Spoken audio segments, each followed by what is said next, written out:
just more of my dreams slipping away. It's more of what I hoped for slipping away. I just don't know how to let it go.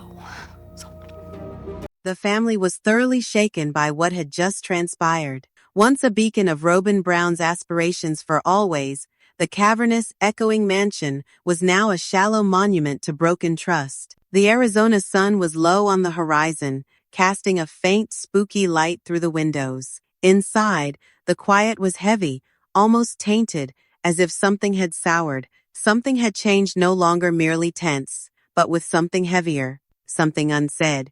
Aurora sat by herself at the dining table, furrowing her brows as she mindlessly scrolled through her phone. But something she did not notice was that there was another person in the house, with his eyes firmly set on her. Kody had been observing her like this more than he usually did, and not in the manner of a fatherly way. His words were too practiced lately, his looks holding for just a fraction of time longer. She attempted to brush it aside. He'd raised her. For goodness sake, perhaps he was merely seeking to reconnect, but deep inside herself, something didn't feel right. And then came the moment nobody could have anticipated. That night, with cicadas shrieking outside and Robyn in bed suffering a migraine and worrying about past due bills, Kody stood next to Aurora in the kitchen. She smiled, looking forward to a quick conversation. But what she got broke the already fractured foundation of their family. Kody's tone was hushed, too hushed and full of a shaking sort of emotion. "Aurora," he started, "you've turned out to be such a lovely, intelligent woman. You're loyal?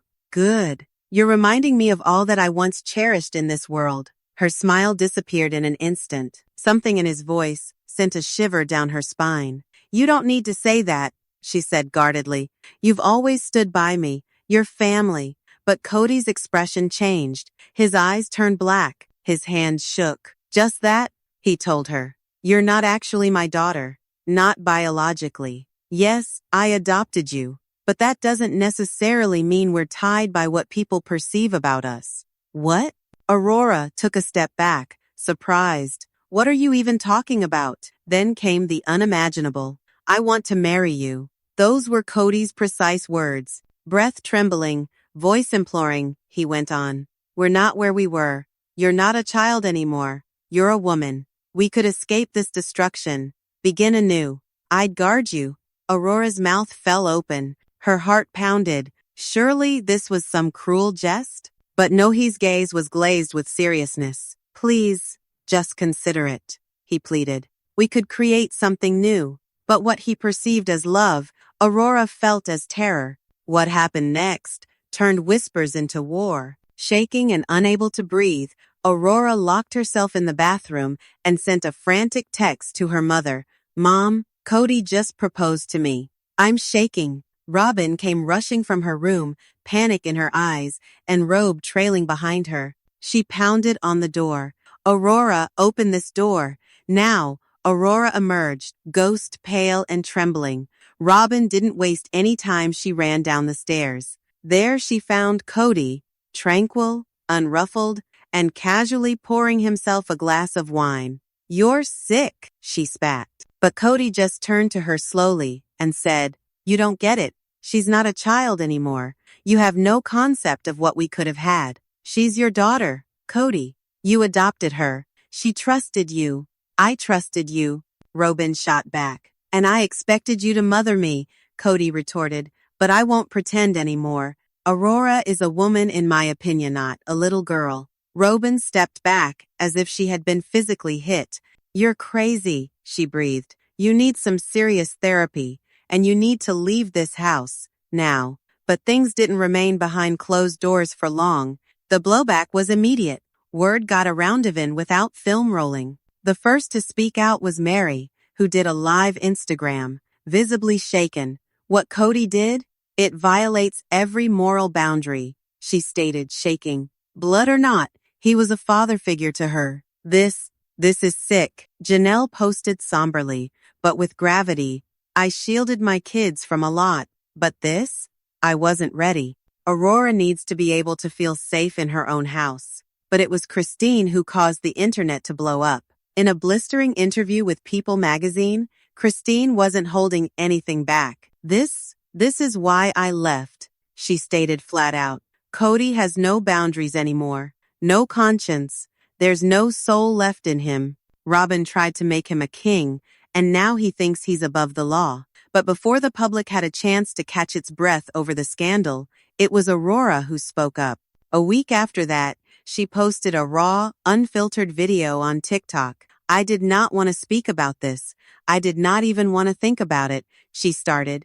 But I will not cover up for someone who broke my trust. Aurora explained it all in the video, how it started with flattery and low-key ostracizing, how it continued to that horrific night in the kitchen, and how Kody proposed on one knee with a tiny silver ring stolen from Robyn's retro jewelry collection. I couldn't breathe, she whispered. He wasn't my father anymore. I couldn't recognize him as a man. The shockwaves hit TLC immediately, and they hit hard. Within 48 hours, the network halted all production. A spokesperson issued a formal statement. We are aware of the recent and deeply disturbing allegations involving a cast member.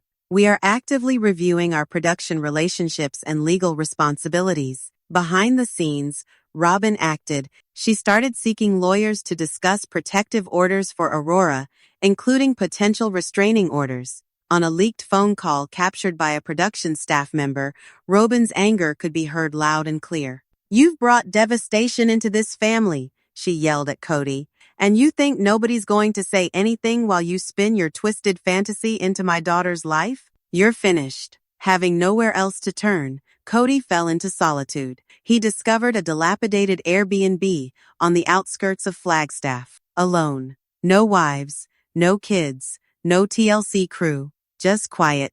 A week later, he broadcast live on a fuzzy, confused live stream, attempting to make himself clear. No one was hurt by me, he stated.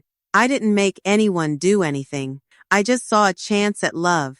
Maybe I worded it poorly, but it wasn't bad. The live chat erupted in outrage. You were her father figure. She trusted you. You don't need a new wife. You need therapy. Kody wept uncontrollably as the livestream concluded, but the harm was done. What followed would seal Sister Wives' fate. 7 days after the scandal broke at Aurora, TLC's board of directors convened an urgent closed session. They had endured controversy, rivalries, and even threats of lawsuits over the years, but this was not the same. This wasn't dirty. This was radioactive in a moral sense. The next Monday, there was a formal statement released to all major entertainment media. TLC has decided to end production of Sister Wives permanently after conducting a complete internal review and careful consideration. We join the women and children of this family who have demonstrated remarkable strength during this difficult period. It was all over after close to 20 years. Kody's TLC handler severed all contact. No more filming. No more control over his narrative. No more public forum. And worse, no legal umbrella remaining. Robyn acted fast. Seated in her attorney's office, hair pulled back, face ashen, shaking hands, she signed the emergency documents. I don't want him anywhere near Aurora. Not now. Not ever, she said. There's no going back from what he did. Her attorney nodded firmly. We're filing for an urgent protective order. Full separation from Aurora, the younger kids, and the home. If he reaches out to any of you, he could go to jail. Within 48 hours, a family court judge in Flagstaff approved the emergency order. The official ruling cited inappropriate conduct, emotional coercion, and a breach of parental boundaries. Shortly after dawn, a county officer delivered Kody to the dilapidated driveway of his Airbnb. He stood barefoot and stunned, his eyes fixed on the documents, and then he asked one question. Did Aurora tell the court that I loved her? The officer didn't flinch. It doesn't matter. You're not permitted to contact her again. Aurora, meanwhile, subtly started trauma therapy, attempting to regain the pieces of herself Kody almost destroyed. It was over a week ago that Aurora had last emerged from her room. The world beyond had gone up in flames, but within the house, time stood still. Reporters were stationed outside the gate. Cameras went off relentlessly. Headlines blazed on every screen. Kody Brown's shocking offer to stepdaughter. Sister Wives star plunges into national shame. number justice for Aurora tends to go global. But amidst the commotion, Aurora huddled in a hoodie in her dark bedroom, hardly uttering a word. Her silence was more piercing than anything on the other side. Her younger brother, Solomon, was the one who finally managed to get her to eat. He pushed a sandwich under her door and knocked softly. "I miss you," he whispered. "There was nothing wrong with you." Later that day, Robyn sat next to her daughter as they attended their first trauma therapy session remotely via Zoom. Aurora spoke almost in a whisper. "I'm afraid people won't listen to me, or that I'll somehow be to blame for this." The therapist regarded her with kindness, but also with firmness. "He abused his power. You were in a situation of vulnerability. This wasn't about love or lust, it was about dominance. And none of it is your fault." As the session concluded, Aurora at last collapsed into her mother's arms, crying for a childhood lost, for trust betrayed, for the innocence that had been destroyed by someone who was meant to guard it. But Kody wasn't done attempting to spin his version of things. Just a few days later, he surfaced this time in a shaky, grainy YouTube video called My Truth. Recorded on a smashed iPhone in a dark room with an improvised tripod, Kody walked and addressed the camera in unnervingly level tones. "I didn't do anything wrong," he declared. "I did ask her out, but it was out of spiritual awakening. Perhaps Aurora and I were destined for each other, in another way. It wasn't creepy. It was visionary." But the public did not glimpse a vision. They viewed delusion. The internet exploded in outrage. "This man is hallucinating. You raised her. You adopted her. This is nauseating. Go get a therapist or go to prison." Even the most extreme polygamist communities began to distance themselves. Sponsors disappeared from his Cameo page. Bookings evaporated. His personal YouTube channel got flagged and reported for policy infractions. Kody attempted to shut it down, cutting off comments and likes, but by then the damage was done. His tumble was permanent. One prominent Mormon conservative wrote on Facebook, "Kody Brown is no prophet. He's a shame. What he's done breaks every moral and spiritual principle of plural marriage." But from the ashes rose something new: unity. For the first time in years, Christine, Mary, and Janelle stood together side by side on national television. NBC broadcast an on-camera interview with the initial three sister wives, free from the gag that once held them back. Janelle spoke first. "When we lost Garrison, we weren't ready to talk, but after what Kody did, we couldn't stay quiet anymore." Christine nodded. "That's why we left. Kody manipulates people with words and calls it love. Aurora was like a niece to us. She needs healing. He needs repercussions." Mary, normally reserved, seethed with pent-up anger. "People ridiculed us," she said, "but now, they're seeing us for who we are. Not fringe wives, not drama queens, survivors." The interview went viral, and overnight, the women formerly lambasted by the public were being viewed in a different way, as courageous, battered but strong survivors of emotional abuse. And then there was Robyn. She too came forward, this time in an emotionally wrenching live stream that left everyone unchallenged. "I introduced this man into my children's lives," she said, her voice trembling. "I said to them he would keep them safe, that he would never touch them." She took a deep breath, holding back tears. "But now my daughter, my lovely innocent daughter, is seeing a therapist because of something that I was unable to keep her from. I don't even know the man I married anymore." Then she turned straight to the camera. "Kody doesn't deserve a family, and he doesn't deserve forgiveness. I was wrong about everything." The tale blew up into something much larger, no longer just about a family scandal, national reckoning. Cameramen packed the sidewalks. Protesters arrived with signs, "Protect Aurora. Adopted is not equal to optional." The world wasn't watching anymore. It was demanding justice. Outside the courtroom, demonstrators sported T-shirts emblazoned with bold black letters, "Number Kody unfit." This was nothing. Flagstaff was used to journalists, drones in the sky, and national news camera crews, all waiting for what had become the most widely covered family hearing on record. Inside, the courtroom was somber. It wasn't a criminal trial, not yet, anyway, but it was a crucial civil hearing. On the agenda, a permanent grant of Aurora Brown's order for protection against Kody Brown, and the court ruling on whether to proceed with an official investigation into alleged emotional grooming. Aurora sat next to her mother, Robyn, and her lawyer. She was pale, but her face was set and determined. Behind her, Dayton, Brianna, and some other siblings sat, clearly on edge and traumatized. They were not here merely as family but as witnesses to the dissolution of something that had long haunted their house. Kody arrived alone. His looks even surprised longtime fans. He resembled a disheveled person, with untidy hair, sunken cheeks, and a baggy suit that hung loosely on his leaner body. His well-groomed look had been shed. The judge, a strict woman in her 60s, began with precision. "This court is not sitting to balance spiritual belief," she declared. "We sit here to review behavior, boundaries, and psychological damage caused by a legal guardian upon a vulnerable individual." Then there was the moment time froze. Aurora stood to address her. Initially, her voice shook, but gradually, her words became stronger, not boisterous, but unerringly clear. "I trusted him," she said. "He reminded me of my mom when she was young, and at first I thought I was seeing things. I never once looked at him as anything but my dad, but things changed." She hesitated.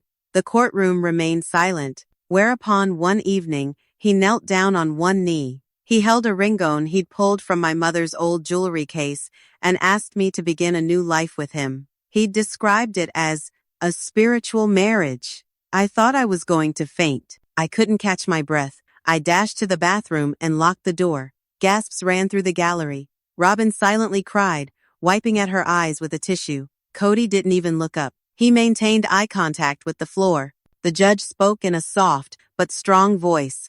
"Thank you, Miss Brown. Your courage is clear." Then it was Kody's turn. His attorney made a skillfully framed defense. "There had been no contact, no intent to commit a crime," he insisted. "The offer," they said, "was figurative, a regrettable byproduct of a breakdown in spirits." Kody was bewildered, not predatory, but the judge was not swayed. She glared at him.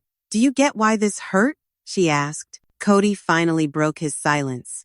"I felt I was being called by God. Aurora and I shared a connection. Not sexual, not inappropriate. It was a calling." The courtroom was silent in shock. The judge then rendered her verdict with icy accuracy. "Mr. Brown, while your behavior today is not technically in violation of a criminal code, it was profoundly inappropriate, psychologically harmful, and a flagrant abuse of paternal authority. This court is making the protective order permanent." The following day, Christine and Janelle's kids finally spoke out. Gabriel and Gwendolyn made a joint video on Instagram. They were exhausted but resolute. "She's like a sister to us," Gwendolyn said. "If this had been one of us, nobody would be questioning it. But because Aurora was adopted, Kody thought she didn't count just the same. That's disgusting." Gabriel spoke up.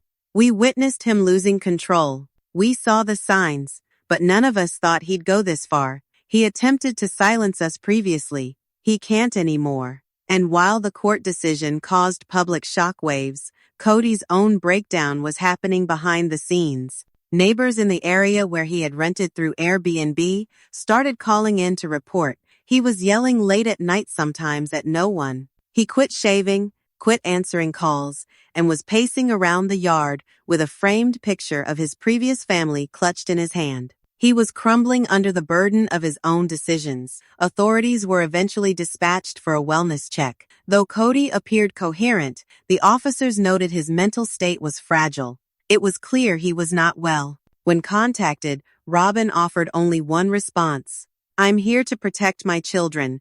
Kody needs help, but he won't find it in this house." And while Kody spiraled, Aurora found her voice. She started to speak out not only for herself, but for all who had quietly been manipulated behind the guise of spiritual leadership. She was no longer in hiding. She was taking the lead. The Flagstaff courthouse had never seen the likes. Reporters stood in front of the sidewalks. Protesters held up hand-painted signs, and a new cry filled the air. Number Kody unfit. It wasn't just noise from the media, it was the noise of reckoning. Within, the courtroom hummed with a strained quiet. This was not a criminal case, but a civil hearing with serious consequences. Aurora Brown versus Kody Brown. The judge had to consider a protective order and serious claims of emotional grooming. The emotional tone, however, seemed to be that something far greater was hanging in the balance. And then Aurora got up. What she had to say would change everything. Robyn sat beside Aurora, grasping her hand tightly.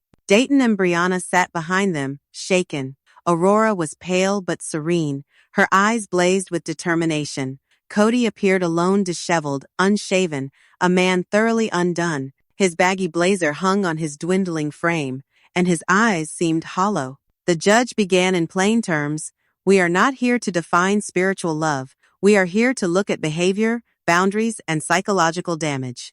Aurora spoke. She started with a shaking voice, but it became more forceful as she went on. "I looked up to him," she said. "I referred to him as Dad, but gradually, he changed. He began looking at me differently." There was a heavy silence in the courtroom. "One evening, he asked me to marry him. He knelt down on one knee and presented me with a ring that he pulled out of my mom's jewelry box. He referred to it as a spiritual marriage." I couldn't catch my breath. Robyn sobbed openly. Kody blankly stared. The judge leaned forward, her face unreadable. "Thank you, Miss Brown. You're very courageous." Then it was Kody's turn. His attorney argued the gesture was symbolic, a misunderstood sign of spiritual bonding in a period of personal distress, but the courtroom was unconvinced.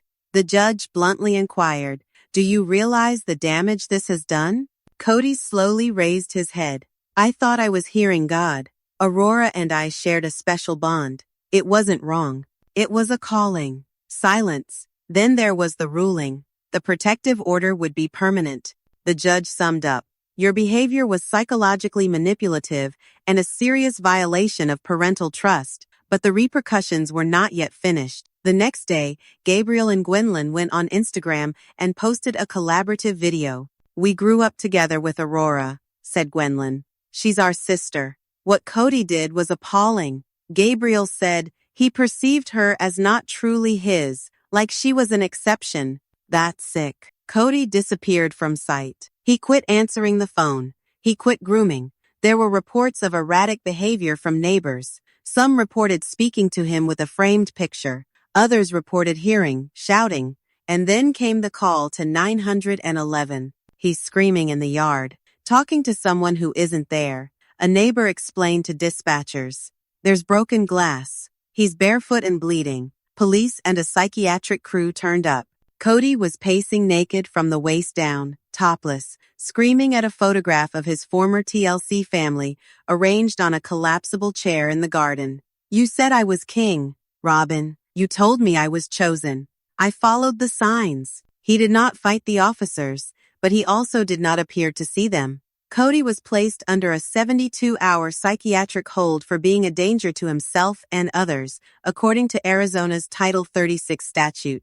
The news went viral. TMZ. Kody Brown placed on psychiatric hold after public breakdown. People magazine. From patriarch to patient. The fall of Kody Brown. Clips from past episodes of Sister Wives were viewed again from a different perspective, one that viewed not a offbeat man of faith, but a spiraling narcissist shrouded in delusion and domination. But where Kody came apart, Aurora flourished. Within weeks of the hearing, she released a podcast, Unadopted, Reclaiming My Voice. Within days, it was chart-topping on Spotify. "This isn't about me," she stated. "It's for every girl who's been told manipulation is love and silence is loyalty." Weekly, she spoke to survivors, many from religious communities who'd suffered spiritual abuse and emotional grooming. Her inbox overflowed. Her DMs were full. She was no longer a victim. She was a movement. By the end of October,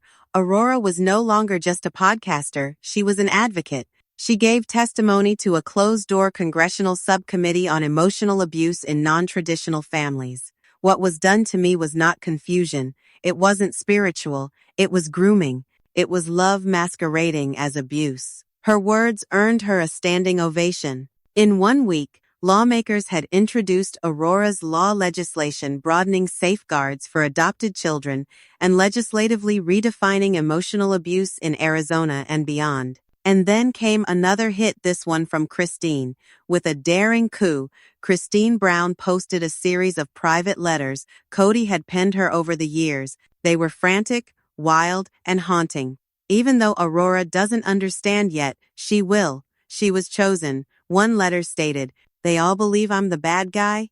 Another wrote, "But I'm the only one who's still listening to God." In a final entry, Robyn betrayed me. She said I was the priest, the leader. Now she's turned things around. With every new disclosure, the image of Kody Brown grew more sinister, a man who once commanded a family in front of cameras nationwide, now relegated to whispers, tantrums, and shattered glass. But Aurora? She's not whispering anymore. She's representing thousands, possibly millions, who were never given a voice to be heard. And the world is only now listening. She's Judas in lip gloss. That's how Christine portrayed Robyn in a now viral Facebook post. But she didn't end there. She appended a spine-tingling commentary. This was a mental health crisis we all ignored. Because it was wrapped in spiritual jargon and television drama, we dismissed it. But it was real, and it was dangerous. And Robyn? Following weeks of quiet, tending to Aurora, and keeping her youngest children safe from the drama,